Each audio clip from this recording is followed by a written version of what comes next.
Rome wasn't built on courage alone.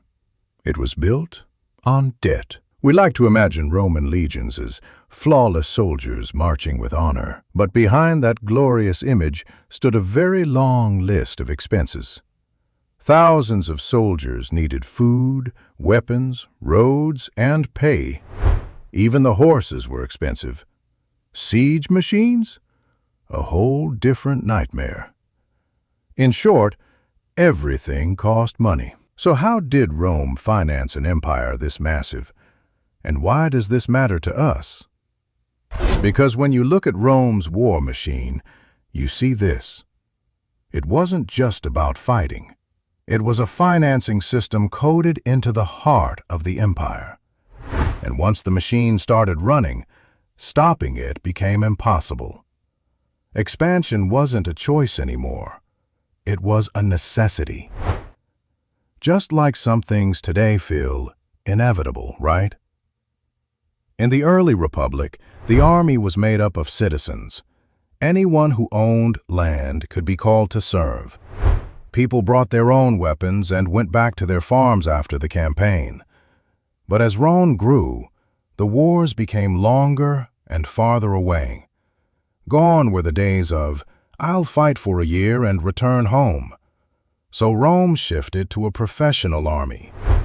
The state began paying soldiers, not much, but enough to secure loyalty. Then came the real transformation. Conquest became a profit model. Every new territory meant new taxes, new slaves, new mines, new tributes. War started financing itself. But the critical part is this. Rome did not rely on taxes alone. It borrowed. A lot.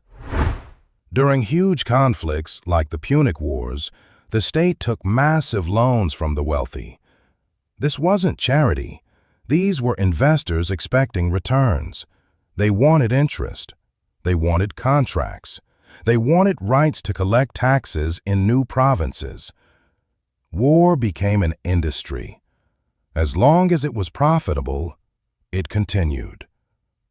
Feels familiar, doesn't it? This system even reshaped Roman politics. Generals who promised loot gained power. Senators behaved like shareholders of violence. Private companies, the publicani, took over logistics, tax farming, everything. A military-industrial complex in togas. But the expenses never stopped. Paying soldiers, repaying debt, Rome constantly needed more income. When conquests slowed, they turned to another solution. They diluted the currency. Under Nero, the silver content of the denarius was reduced. Successive emperors reduced it even more. The money was hollowed out. Inflation exploded. Trust collapsed. By the 3rd century, the system hit rock bottom. The wealthy protected their fortunes, land, slaves, foreign assets. The poor, on the other hand, had to pay taxes with worthless money. Corruption grew, public services failed, and the burden fell entirely on the lower classes.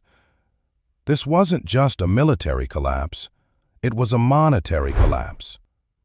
Now think.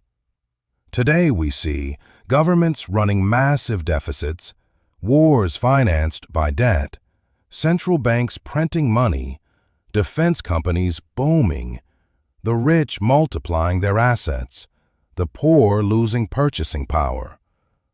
Not identical, of course, but the structure? Strangely familiar. Rome teaches us this. A system addicted to expansion eventually hits a wall. There's nothing left to conquer. Returns shrink. Costs remain. The state starts squeezing its own people. Taxes rise. Money loses value. Control increases. Bread and circuses keep the public distracted, while the elite secures itself. Today we call these things by other names: tax policy, incentives, monetary policy. But the logic is the same. The central bank prints money. The government borrows. The rich accumulate assets. The poor are crushed by inflation. Wars are still financed with debt. And the cycle keeps repeating. Because the system has no stop button. The first thing you can do? See the pattern. Most people don't. They think inflation is random. They think debt means freedom. They think growth will last forever. But that's an illusion. You may not escape the system completely, but you can understand it. You can stop playing blind. You can build your own resilience. Finance isn't just about making money. It's about understanding power and mechanisms. So the next time you see news of a war, a stimulus package, or a new crisis, don't just look. Follow the money. Who gives? Who gains? Who pays? History shows us this. Empires don't fall when the gates break. They fall when the math stops working. If this gave you a new perspective, subscribe. History leaves the clues, and I'll keep showing you where to look.